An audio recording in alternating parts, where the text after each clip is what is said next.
Kia ora koutou everybody, good afternoon. Shortly I'll provide an update on the alert level settings in the Waikato and Northland and talk a little bit about some of the actions underway and already planned for Super Saturday coming up this weekend. But first I'll hand over to Dr Bloomfield for an update on today's cases. Thank you, Minister. Kia ora koutou katoa. So today there are 55 new community cases to report. 53 of these are in Auckland and 2 are in Waikato. So our total number of cases in this outbreak is 1,719, and of these 1,188 have recovered. There are no new cases to report in managed isolation among returnees from abroad. Of today's 55 cases, there are 26 that are yet to be linked to a current case, but interviews on many of these are still to start. And of yesterday's 43 cases, 10 remain unlinked at this point, with investigations also ongoing. There are 32 people in hospital today with COVID-19, and 6 of those require ICU or high dependency unit level care. 1 is being ventilated. All are in the Auckland region, bar 1 who is at Waikato Hospital, and 1 remains in Palmerston North Hospital. Good testing again in Auckland yesterday, just under 13,000 swabs taken and 25,799 swabs processed across the motu. To date, since the start of this outbreak, our labs across the country have processed almost 1.1 million tests. It's a huge effort. Thank you to everybody who has been tested, and of course our staff who both take the swabs and process them. We spoke yesterday a bit about the processing times for tests. The benchmark we have is that 24 hours, 80% of tests should be processed within 24 hours. And I can say from Monday this week, for example, 90% of all tests were processed within that 24-hour period. Just on the Waikato 2 community cases, these are 2 members of the same household who live in Hamilton, and they are being transferred today to the local Hamilton-based quarantine facility. At this point, these 2 cases have not been linked to others in the outbreak based on initial interviews, but those are ongoing. There is only a limited number of exposure events outside the household, and please do keep an eye out for our website for any locations of interest. Great vaccination rates across Waikato again yesterday, so thank you to everybody there who was coming out to be vaccinated. A quick update on the second person who had been located a couple of days ago who had travelled up to Northland. There was a further interview yesterday, but at this stage there are no further locations of interest from that visit by those 2 people to Northland. I want to continue to encourage people across Northland to be tested, especially if you are symptomatic. Yesterday there were nearly 1,800 swabs taken in the region, which was excellent right across the region. And today there are testing sites open in Kaitaia, Kerikeri, Omapiri, Pangaru, Ohaiawai, Moerewa, Whangarei and Dargaville. For address details, please see the Health Point website, and there are vaccination centres in all those same places as well. There is some information out in the media about an Auckland-based delivery driver who travelled to Northland on the 9th of October and subsequently tested positive. They're being assessed at the moment to determine if there are any exposure events, but at this stage it seems like it's a very low-risk journey. The person was there from 3 in the morning till 12, delivering to a number of places, most of which were closed because of the Alert Level 3 arrangements there. But if there are any locations of interest, those will of course go up on our website. As part of the Auckland cases, we have been advised that there was an adult who is a teacher in an Auckland Early Learning Service Centre that tested positive yesterday. This person has had 1 dose of the vaccine, and their infectious period has been assessed as commencing on the 8th of October. At this stage there are 11 close contacts, including 6 children who were in 2 separate bubbles of 3 each, who were being supervised by that person. All those who are close contacts have been identified, so this is an exposure event rather than a location of interest, and the early learning service won't be therefore listed on our website as a location of interest. We'd also previously referred to an exposure event at the dialysis unit adjacent to North Shore Hospital. There are now a total of 2 patients and 2 staff members who have tested positive as part of that exposure event. There are very strict precautions and measures in place to ensure that anyone accessing that dialysis unit now will be kept safe, including screening everyone coming in and, of course, very rigid use of PPE and intensive cleaning between each session of dialysis. The staff are undergoing rapid antigen testing before they start each shift as well. And all the results, as you can imagine, this morning were negative again for those staff still working in the unit. Just then finally an update on My COVID Record, about which there was an announcement last week. I'm pleased to announce that that is now accessible to the public via www.mycovidrecord.nz. In the initial phase of this website, you will just be able to view your vaccination record.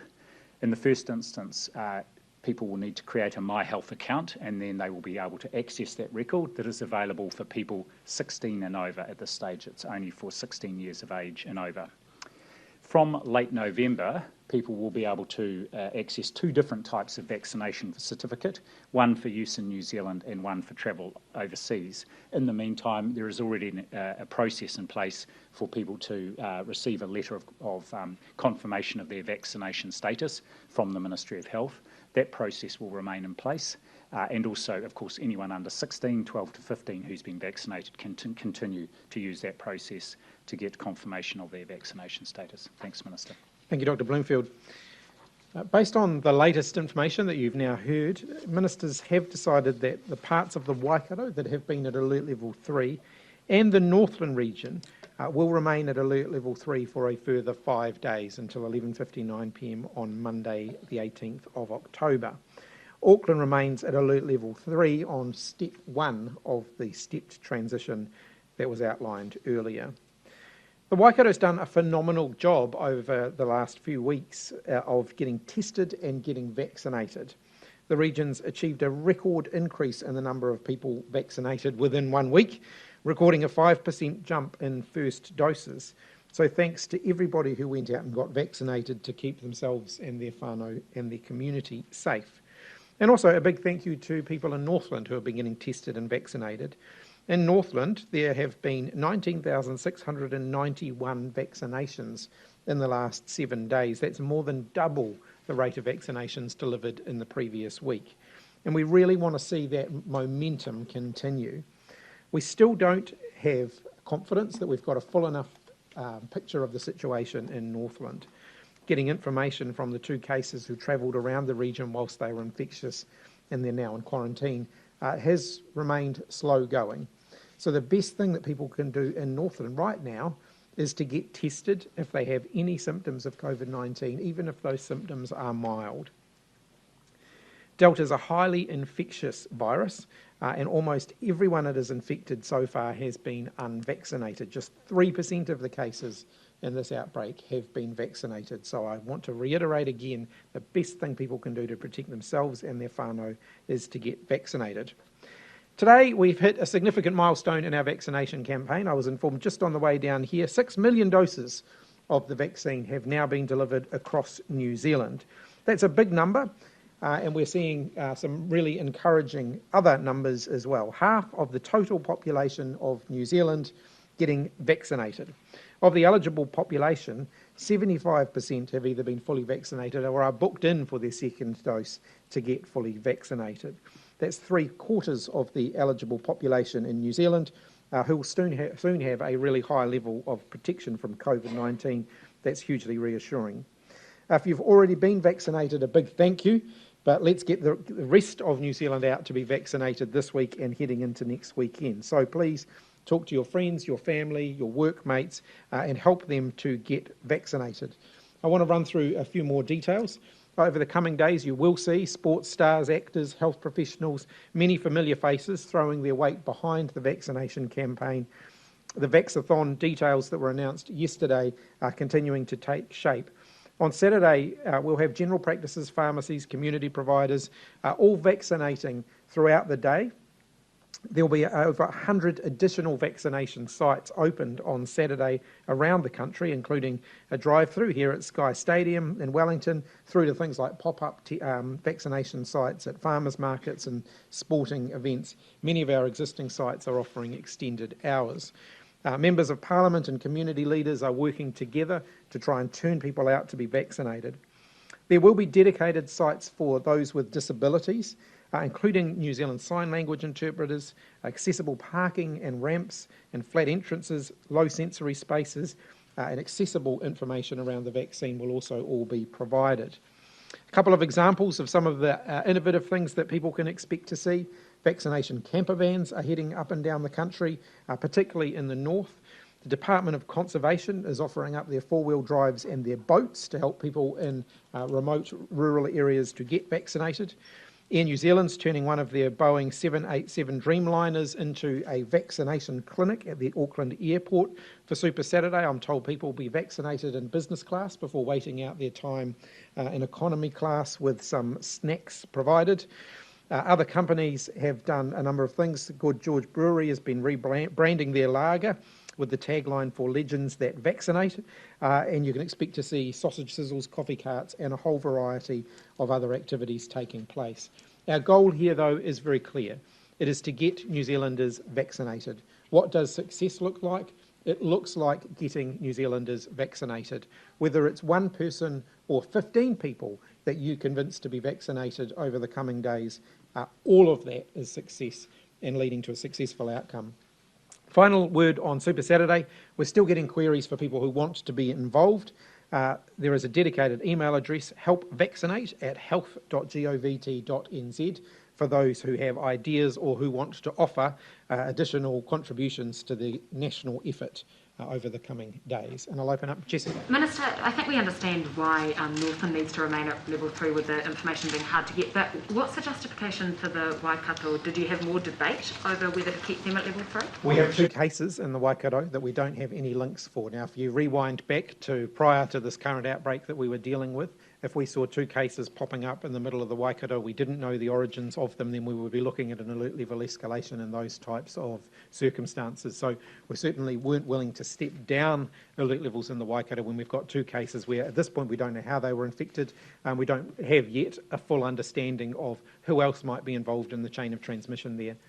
But why didn't you just on Monday say, look, we'll keep them in for another week, because this kind of yo-yoing, maybe today, it is unsettling for people? Look, it's still possible that we could have gained more information in the early part of this week that would have given us more confidence to move down. We haven't been able to get that information. Baker, Hendy, Plank, Gorman, Jackson, among others, have all said that Auckland's boundary needs to be significantly tightened to stop cases spreading. Why are you dragging your heels on this? I don't think we're dragging our heels at all. The Auckland boundary, we're always looking at how we can continue to tighten the restrictions we've got in place, but it isn't possible just to have no movement in and out of Auckland, which is what some would argue for. The reality is we've got to have goods moving in and out of Auckland, and yes, we do need to have some people moving in and out of Auckland. It's just not feasible for us to completely isolate Auckland from the rest of the country. So we try and make sure the movement at the border is as safe as possible. We're always looking at how we can continue to strengthen that, but it isn't feasible just to isolate Auckland completely. Yesterday, Dr. Bloomfield, you said you're looking... I'll let Togo. Thank you. Yesterday, Dr. Bloomfield, you said you're looking at extra requirements to cross the boundary. What exactly are these, and what's the time frame? So at the moment we're looking at 2 things. One is just reviewing that testing requirement for essential workers who have to show proof of having had a test in the last week, and actually that's served us very well. It's picked up several cases, including this most recent one, one of the 2 cases that went to Northland, to see whether the frequency of that testing might be increased. So that's under advisement, and we're also asked to look at whether or not there should be a requirement on people crossing the border, the boundary, particularly those who are doing that regularly as essential workers, whether there might be a requirement for vaccination. But as has been discussed here by the Prime Minister, that does raise some issues. We are still having a look at that, and we will provide advice. So are you worried about undetected community transmission in Northland? Is that why they're in for another 5 days? One of the things that we're concerned about is that people who could have been infected and may even be showing symptoms may be reluctant to come forward and get tested. So my message, and again I want to reiterate this very strongly, any information obtained through COVID-19 contact tracing or testing will only be used for the purposes of stamping out COVID-19. It will not be used for any other purpose. So to those in Northland who may be reluctant to come forward because don't want to be identified, and they don't want the activities that they have been doing to be identified. I want to provide an absolute reassurance. The most important thing they can do at this point is come forward and be tested. And yes, we are anxious about the risk that could be associated with people not coming forward to be tested. Is it more difficult too because of the water supplies? Like, not everybody's on a mains water supply in terms of wastewater testing. Is that patchier to pick up through that kind of testing as well?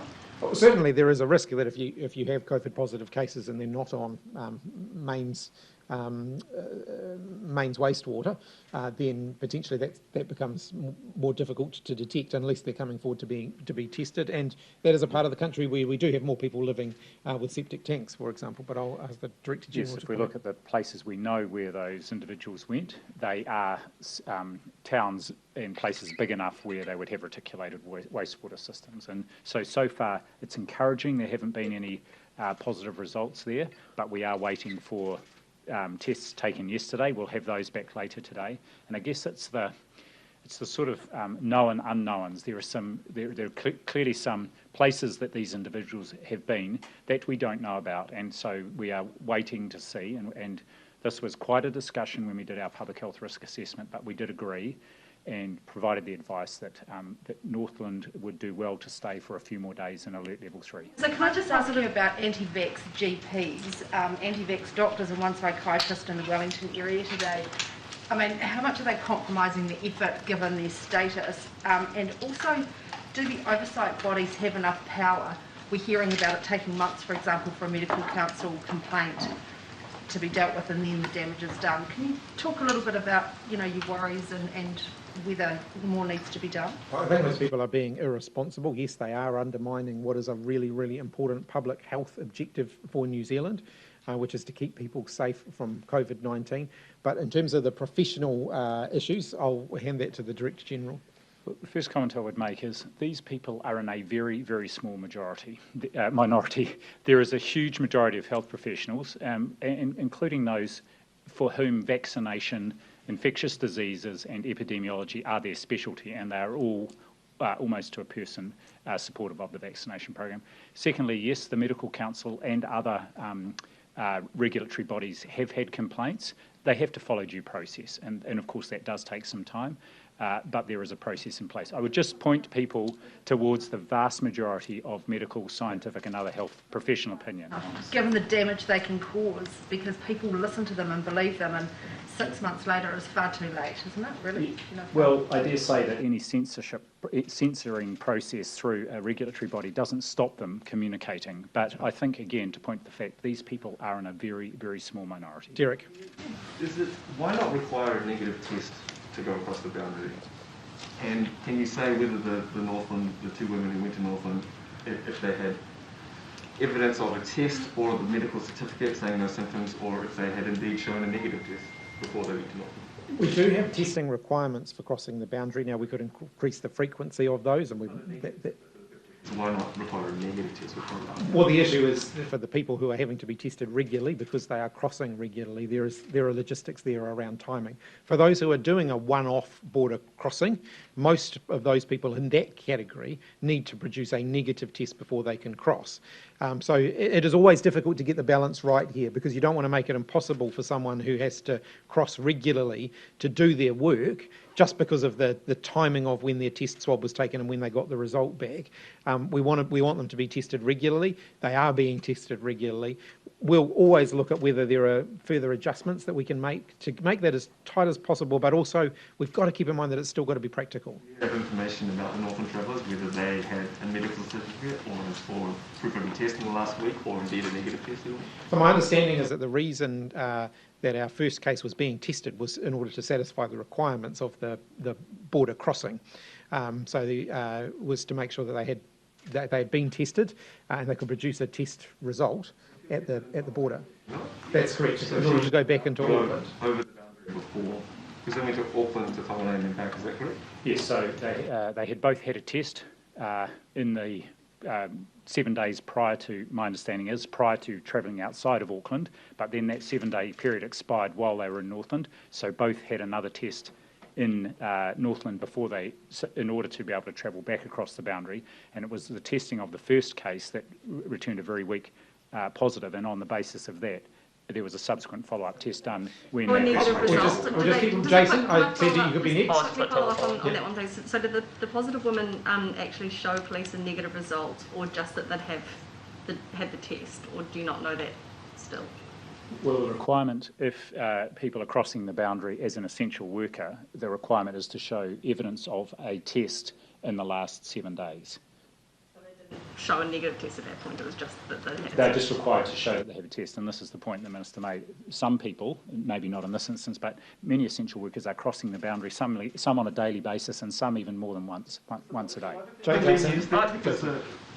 Can I just follow up? Yeah. Is saliva testing being used at all those boundary crossings? Because that can be returned within 3 hours, and obviously you talked about rapid antigen testing not being needed, but that can obviously 15 minutes. Saliva testing has been used quite widely by as part of that testing of essential workers crossing the boundary, including there have been collection and drop-off points for those samples close to the boundary, but those are processed just through the normal process. You can do rapid testing, PCR testing of a nasal sample or a saliva sample, but that's not done in this case. Could you give us a sense of just how responsible these two uncooperative people that went into Northland are for the region staying in lockdown for a further 5 days? Difficult to know, because without information on exactly what they were doing in Northland and how much contact they had with people in Northland, it's very difficult to identify what the level of risk there is. And so, ultimately by not providing information, yes, that does have an impact on our ability to make informed decisions about alert levels in Northland. There is still a possibility that there are more cases out there in Northland that have not yet been detected. So what's the hold-up here? I mean, it's been a while since they've been wherever they are being questioned. I mean, are they just providing nothing? Are they stonewalling you, or what's the process of the interview? My understanding is that they're providing very little information about where they've been and who they've been in contact with. Joe? Can I just clarify with the Auckland truck driver that went to Northland, do you know their vaccination status? I don't, but we can find that out. Because I know it comes back to the point that the PM was making, you saying you referenced it before, Dr. Bloomfield, but isn't this quite a sort of opening yourself to the opportunity of slippage? And, truck drivers, for example, is there not a way that you can get the industry on board to get these people vaccinated? And you said that you're doing some work around that. I mean, how much are you prioritising that work and looking at that as an area where there is leakage? Well, in terms of vaccinating truck drivers and other essential workers, that's been quite a big focus for the Auckland vaccination teams, and with great cooperation and support from those delivery firms and other employers across the Auckland region over the last few weeks. So they have been a specific focus, and there have been mobile teams going out to workplaces to make vaccination readily available. And I guess what I would say is here, even in the absence of a mandatory requirement, anyone who is crossing the boundary out of Auckland, I'd strongly encourage to get vaccinated if you haven't been already. Just on the truck driver, I can give you a few more details there. This wasn't a significant factor in the alert level decision around Northland. The advice that we've got is that the driver was in the region between 3 a.m. and midday. Most of the sites in which the driver was undertaking deliveries were closed at that time. There's one site, I understand, where there was some low-level exposure.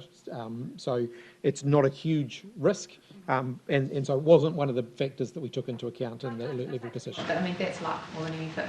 The point is that if these truck drivers who have, in some cases people have the privilege of getting to cross the boundary and other people aren't. And if they're choosing not to be vaccinated, surely that's something that you would want to fix if it is going to lead to situations where vulnerable communities that have low vaccination rates like Northland could be exposed.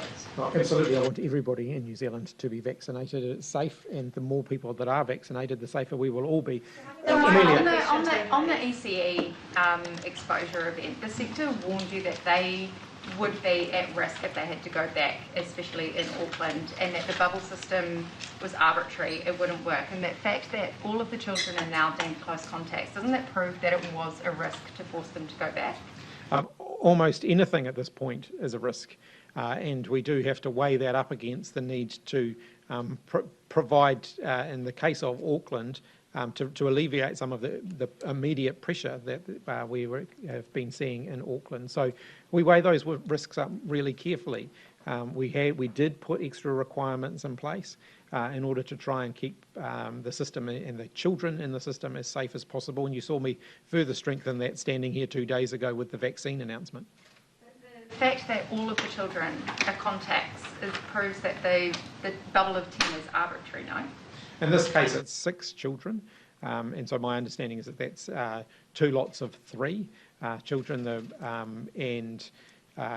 Wherever you draw the line, yes, there will potentially be risk. The only way that you can completely eliminate risk is to say everyone stay home forever. Even if, and just on the mandate as well, the school leadership says they've been left high and dry about what happens to the teachers who won't or can't get vaccinated. Can you clarify, will they lose their jobs, or is there an option for them to be redeployed? There's a process to work through, and we're working through that with schools at the moment. It does involve conversations about whether there are alternative options for them to continue teaching perhaps in a different environment where they were supporting remote learning, for example. And bear in mind, there is actually more demand for remote learning. But we are talking about a limited range of options there. So those discussions, the Ministry will be working with schools, so will the School Trustees Association, to make sure schools are provided with good guidance and good support. There is a period between now and the end of the year to work through that process, so it doesn't all have to happen immediately. Thank you. And you knew this mandate was coming, and so the leadership says that there's been an information vacuum, and they're fielding all these calls from worried teachers and principals, and there is no advice that they can give them. Why wasn't there anything ready to go to the sector to help them work through this? Look, it is a process to be worked through, and that process will happen over several months between now and the end of the year. And we don't yet understand the true extent of what the issue will be. My expectation, actually, and from the feedback I've had, is that we're expecting to see very high vaccination rates across both of the workforces that we talked about on Monday. Just off the back of that, have you identified any potential staffing issues, though, in particular smaller regional schools where large proportions of the teaching workforce there aren't keen to get vaccinated and don't want to get vaccinated? I've not seen evidence that there are large proportions of the workforce that aren't willing to be vaccinated. Potentially, where we could experience issues is if there is an isolated school where that teacher, and it's a sole charge school, where that teacher doesn't wish to be vaccinated, then that is something that we're going to have to work through in terms of making sure that we can staff that school. That is one of the reasons that we've set the 1st of January as the deadline, so that we actually have some time to work through that before kids come back after the summer holidays. Ben? Cases in the Waikato, are they in places that haven't been reported to have COVID-19 cases so far?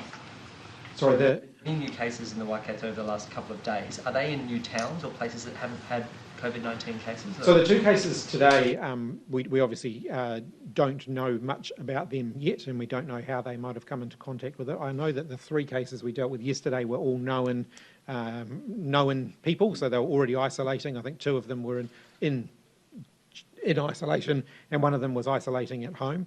I can't remember to the day before that, but we have seen it relatively contained up until today, when we saw those 2 extra cases coming. These 2 cases today are in Hamilton, so all 37 cases in Waikato to date have been either in Raglan or in Hamilton.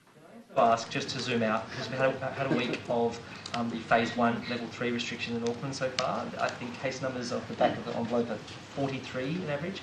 Was that how you were thinking, Dr. Bloomfield, when you gave the advice to expand those freedoms? And there have been predictions of 100 a day. Is that within your expectations? Do you think that's possible? Well, clearly the case numbers are going up, and as we've talked about the last couple of days, the R value remains above 1, and if it's above 1, they will continue to grow.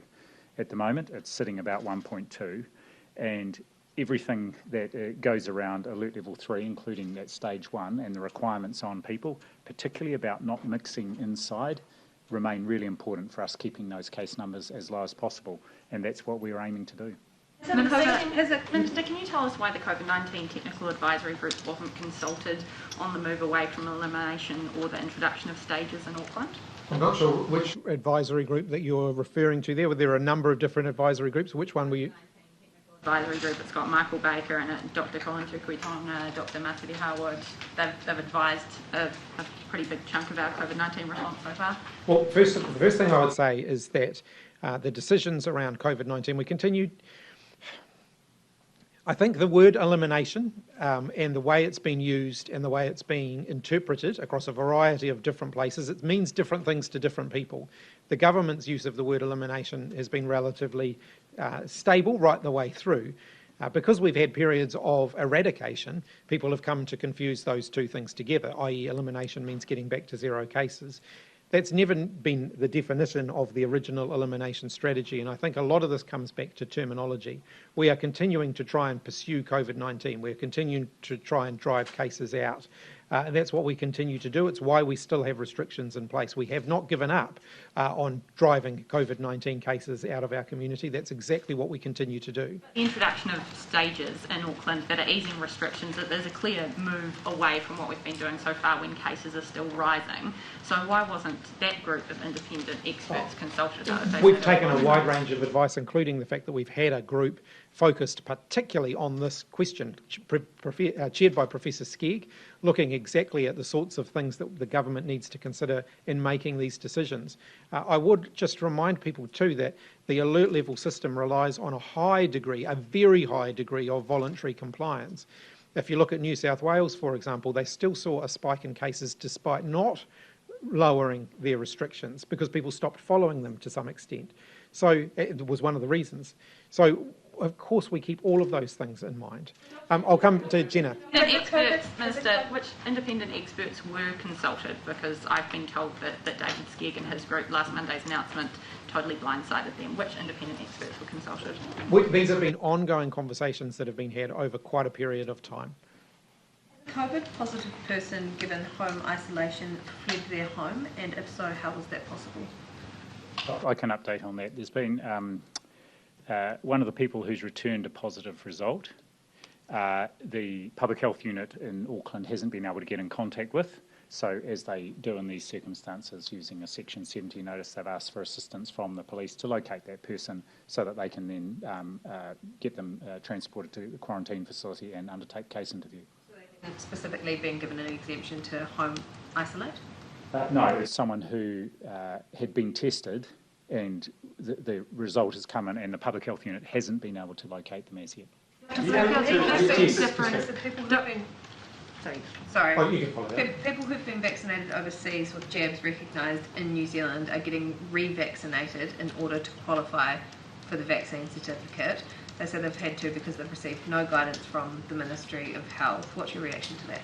We were really clear when we made the announcements around the vaccine certificates. Bear in mind the vaccine certificates are not yet available, that before the vaccine certificates are made available, there will be an opportunity for those who have been vaccinated with an approved vaccine abroad to make sure they're providing that information so that it can be included in the vaccine certificate. So if someone has been vaccinated abroad with Pfizer, with the approved vaccines, then they do not need to do that again when they're here in New Zealand, as long as they have a record of their vaccination that they can then supply when we have got that part of the system ready to be able to receive that, then they won't have to do that again.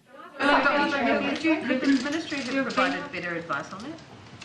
Oh, I think the advice was clear during the announcements last week. That's one of the important aspects of the functionality that we're putting into the new system, that people have been vaccinated overseas, that can be recorded in the COVID immunisation register and therefore reflected in the record that people are able to produce. There have been differing accounts of how many ICU beds there are with some of the people on the ground and with ministers. How many ICU beds do we have at the moment? Can you clear that up? I'm not going to provide a number right here and now, because what I do is get a daily report on the number of, on the proportion of ICU beds that are filled or not filled in every hospital around the country, and generally that sits between 60 and 70% nationally each day. But that is the number of beds available on those days, and the beds available each day does vary because it depends very much on the staffing available and the number that they feel they will need. But what I can say is that ICU capacity, both beds and the staffing of them, is one of the key streams of work that has been undertaken in Auckland and nationwide to ensure that we are prepared not just to respond to COVID, but to continue to deliver a full range of care that people will need. Should the surge capacity be reported in those numbers, do you think? It's not generally reported. This is our daily occupancy, hospital, ICU bed and ventilator use across the country that we provide DHU by DHU. Sorry. Minister, Back there's to the also... MIQ topic for Gina. How much consideration has been given to allowing Kiwis abroad, particularly in places like the UK and Australia, who are double vaccinated, to come back and use MIQ for a shorter period of time so that you can put more people through the system? We are actively considering our MIQ settings in light of the fact that we are unlikely to get back to 0 cases in the New Zealand community. Obviously, there are a few further things for us to work through on that, including, for example, what we do with travellers who want to come back via Auckland but then move to other parts of the country. So we've got some work to do there, but I think you can expect to see us talking more about that fairly soon. There's a lot of work happening in that space. We are very closely looking at our MIQ settings in light of what we're now dealing with domestically in New Zealand. The situation has changed here.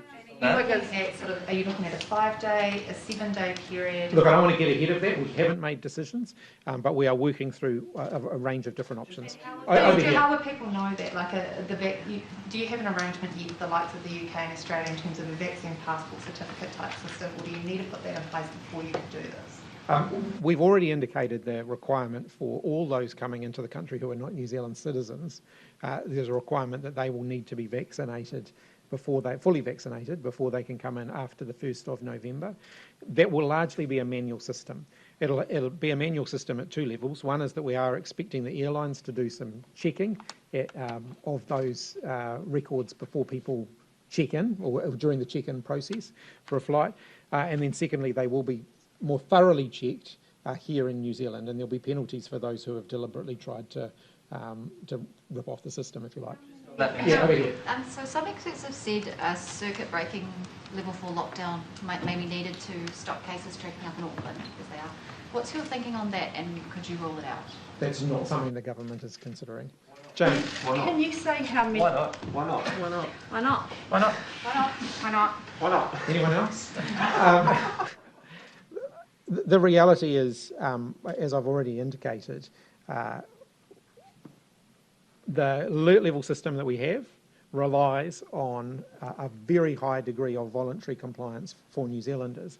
And what we've seen in those countries that have tried to sustain those kind of restrictions for a prolonged period of time, they have found that the effectiveness of those restrictions actually diminishes. So if you wanted to rewind back and say, had we stayed at alert level 4 this entire time, would we still be seeing an escalation in cases?